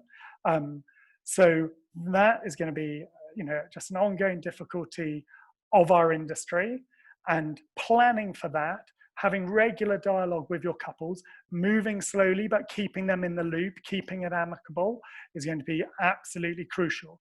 As we said, the couple's confidence to rebook is another impact of this ongoing uncertainty. So ongoing uncertainty, should I book? Are we going to a recession? Things like that. Lower those barriers on rebooking, on new bookings. Help them with things like, there's a lack of wedding insurance. They cannot get wedding insurance now. It's basically stopped. Are there ways around that? Can you say, well, if you're doing a virtual tour and booking from that, we're going to give you a lower deposit until you view us in person, and then you can confirm it. That's something we've done at Hedsor and has worked extremely well. That might be difficult for cash flow, but the impact of a couple saying, great, I've booked my venue, and they've announced it to family and friends, that's a very firm commitment. So considering that. Another one that's really important is our supplier ecosystem. Okay, we're very focused maybe on ourselves as venues, as a very impacted piece of government legislation that venues are closed by the government. But think of your ecosystem and check in with all of them. We're lucky, many of us, to be working in teams and to have long booking times and further out calendars and things like that. A lot of suppliers are going through really, really challenging times and are isolated and a small business, and we trying to help them like we do with Bridebook for venues, but work with your suppliers. Once your weddings start happening, if suppliers are unable to stay in business, that's going to put even more uncertainty into the market. Annoyingly, that's what the press is going to jump on more than anything, frustratingly, of this has happened or that has happened. So work as a team. We want everyone to come back like fighting and chatting and caring even, sorry. Industry reputation and PR. That's something I'm already sort of ranted about, of changing our reputation. I don't know why the industry seems to pick on us. Every single story has been anti-venues, whereas they don't look at the people behind these industries. Our industry employs over 500,000 people. It's all local businesses, it's all regional businesses that has huge impact on this local area. They're fantastic businesses looking after some amazing buildings. We need to change that story and change that dialogue, and I've been working on that. But one of the big ones is I think just our industry reputation is on the pricing transparency. I think that's crucial, and hopefully everyone can help with that. Something to be aware of is the long-term postponement hangover. So think far out that if all I know a lot of venues have started moving people into summer 2022 because they're full for 2021. I just, think hard about that and caution in some ways, because it means, still in 2022, you're going to be feeling the impacts on your business and your cash flow of COVID. So really think far out, and we're still going to be affected then. The extension of lead times, the nervousness of couples will hang around for a long time, and we need to think about that. And then finally, the one I don't have an update on, but I'm going to be chasing on it continuously, it's change on premises law. We know that's something upcoming. They've spoken about relaxing premises law. There's a big law commission study for the government that was mentioned last year's budget and things like that. There haven't been any changes there. I think the likelihood of allowing approved premises to host outdoor weddings is a positive one. The likelihood of them saying people can get married at McDonald's if they want is PR and is very unlikely and very unfeasible, but is something to be aware of. Action items quickly: check in with your suppliers, help improve the industry, and keep forecasting on your cash flow and uncertainty. Think about that. Use all your Bridebook data. We've got the dashboard coming out, as I said, to think about your cash flow. We've put together a huge number of resources to help here. You'll be sent this later, advice from the ABWB, advice from Bridebook, the letter we did, really pushing the insurance industry, both for business insurance and for wedding insurance, to pay up. And our global impact report of COVID. I really encourage you all to spend some time on that. And finally, looking more positive. Okay, there are opportunities that come from this. Don't leave feeling bleak. Okay, we have been through a really tough time, but in tough times we've seen everyone come together. I hope we emerge as a much more collaborative industry. It's great to see everyone helping each other. Hopefully that's a long-standing one. Hopefully the ABWB can help pull everyone together, and I really want Bridebook to do this enormously. I hope we can become a more tech-enabled industry. We've seen, all our teams starting to work remote. We've been an industry that's not been heavily tech-enabled to now, and actually enjoying the benefits of it. If we're able to do virtual tours really effectively from home and not have to race in to do one viewing on a weekend and change all our weekend plans, great. Let's embrace that. Midweek weddings are going to normalize, and that's going to become very common next year, and that gives a lot of opportunities for us. And previously it's been a fight for Saturdays in the key summer months. If couples are more relaxed and more doesn't have a sort of the stigma, I'd call it, of midweek weddings, has already been going. Less than half of weddings are on a Saturday now. That's a great stat for everyone, and that really helps. We can become a more transparent industry and a recognized and a professional industry. People often talk about like cowboys in the wedding industry.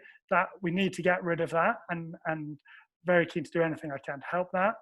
And then 2, to finish on, we are a lucky industry. We're going to bring joy to our amazing couples, all their families and friends when it's most needed. When weddings happen, we're going to be at the center of that. They're going to be happening in our amazing venues, and this is what everyone is looking forward to. And as I said, we're going to be the hosts of the most anticipated weddings and the best post-corona parties ever in history, and we're lucky to be involved with that. The world needs joy, and there's nothing more joyful than an epic wedding, and you guys are in charge of that, and we can't wait to help you host as many of those, be back fighting, recovered, enjoying, not dealing with difficult conversations, dealing with making happy people have the best moment of their lives, and that's our day jobs. So I know I've run over,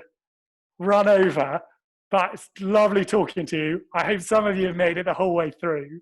But to summarize, and we'll be sending over some notes, work through the actions of this document. We're going to follow up with key actions. Your Venue Pro contact and all the Venue Pro team, all the Bridebook team, we're here to help you. We've built this product. It was a strange idea a few years ago, and now we're delighted it's working, it's powerful, it can really help people, and we want to make the most of it. And we feel fortunate as well. We're fortunate our couples product is as popular as it is, and we want to use that to help amazing businesses. So a massive thank you to all our Venue Pro members. You guys as classic and expert members allow us to build this product, allow us to launch projects like the ABWB, to have the time to think and hopefully make a difference. That's what we want to be doing as a business. We're super proud. Massive thank you to the Bridebook team, many of you who are on here, who've been killing yourselves, have dived in. We said like 2 months ago, we're like, right guys, how can we help as much as possible? Go for it. And everyone's worked their socks off and built all this product, and got the ABWB going, got the Slack group going, got petitions to government, giving me massive support. So I thank them. And thanks to the Hedsor team as well. And thank you everyone for fighting on. As I say, stay strong, keep working together. We're going to get there, and it's going to be brilliant when we do, and we'd love to help you.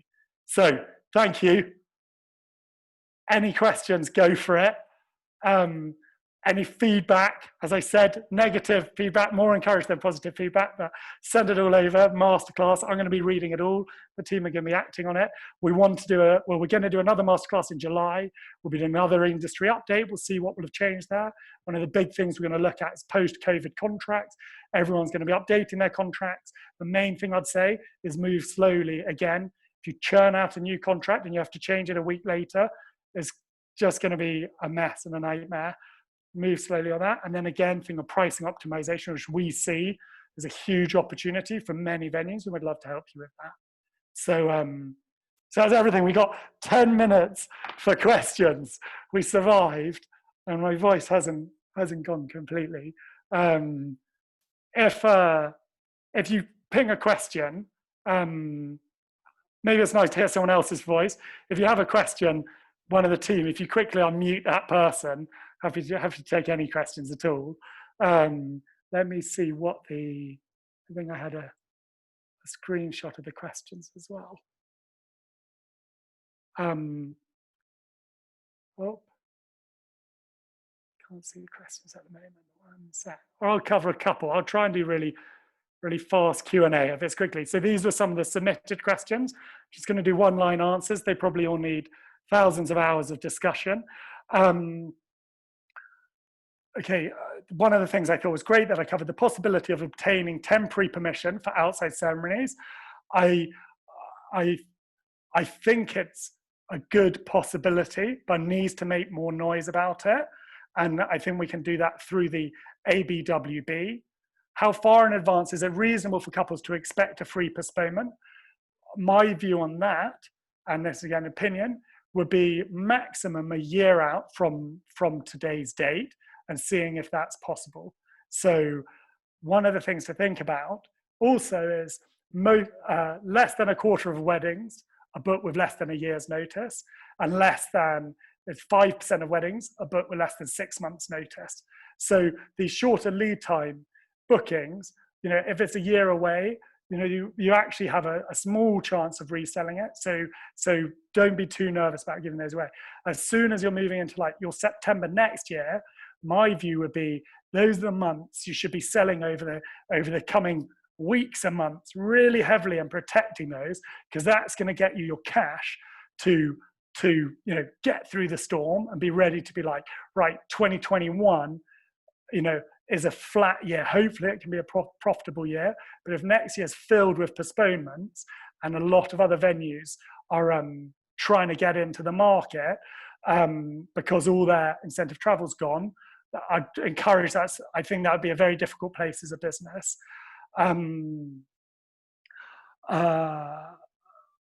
We need to ensure couples who do get showrounds are highly likely to convert to booking. Is there anything you recommend to help us? So, i.e., we're not going to be able to do big open showrounds and things like that. It's going to be few and far between. I'd recommend, controlling how many showrounds you allow, and again, move slowly and say, right, we're going to do 2 and see how they go before you book in a whole weekend to get busy. The thing I'd say, and the thing Bridebook hopefully does enormously well, and a lot of stuff we covered here, is pre-warn them as much as possible. If you've got a couple you've got a full profile who've watched a video tour, seen your pricing, even done a virtual tour with you already, you've had some dialogue with them, you can see where they are at their planning stage and they're warm. That's the sort of person where you're like, well, they're really, they're sort of ready to book. They're coming to check, is it the real deal? Is it as good as it looks like on the website? That's the position you want to be at. That's the bar I'd actually set everyone. Your goal should be people, and we don't have it, but if you had book now button on Bridebook, your profile would be good enough that someone should comfortably be able to book you remotely. That's a very high bar, very difficult, but get your personality across. If in those videos, we have a thing, message from the manager, try and become, online. If you got that far, then anyone coming to view you has a high chance of conversion. That's what sort of baffles me. There are other sites there who are out there who don't even allow venues to show their pricing. It's just a waste of your time. It's a waste of couples' time. It's sort of misleading in many ways. You say you're going to get more inquiries if prices are hidden, but they're going to be low quality, and it's unhelpful. It's a waste of time for the couples. You're going to have a low response rate. You're going to be busy. It's going to be ineffective, and no one's got time for that. We know we're all very busy, so that'd be one thing. Perhaps here's one: how would we encourage couples to stop and think more? How do we change couples' perceptions? And that's one where we really try and do that. And one of the key things of Bridebook, we give them advice on every step of their journey, and we can maybe do more on that.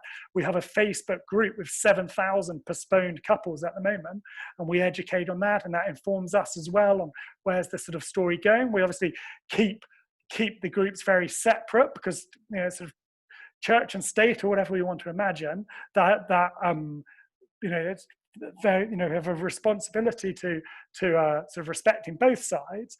But we can see if there's misinformation, that's a chance. That's where the ABWB report, hopefully a clarification, is hopefully very helpful to help educate couples.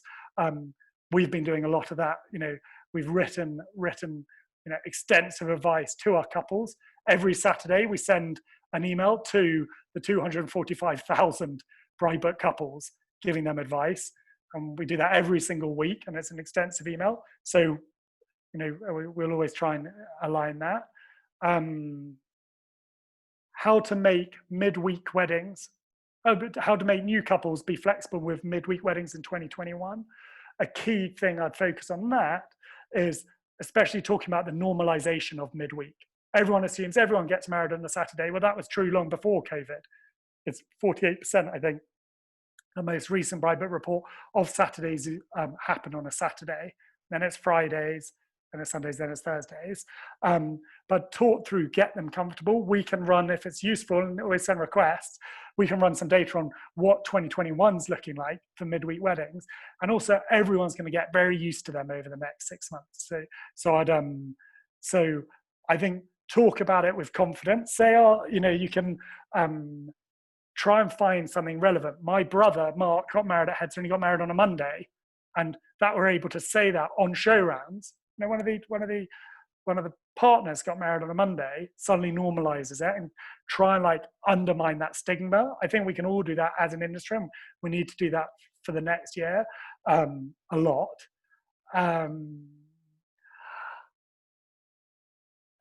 Any other ones? Is there... people have to jump off. So we are going to send a follow-up and all the slides, and would love feedback from that. We'll also send a feedback survey, and I will catch my breath, and then we'll go for it. We'll also work out with the recording. The recording, this is, sort of for you, venue pro venues. So we'll work out how we can share it and keep it to yourselves, because it's it's a feature for yourselves, and something we want, it's something we want to give the value to yourselves. But we'll be following up. Any questions, feedback, all of that, do send it back. And I think on that note, I'm going to say it's a wrap. So thank you all. It's been a very strange experience, but a very enjoyable one. And good luck. Go for it. Be positive. We're all going to get there. and it's lovely seeing you all, I and thanks will- for joining. I do actually want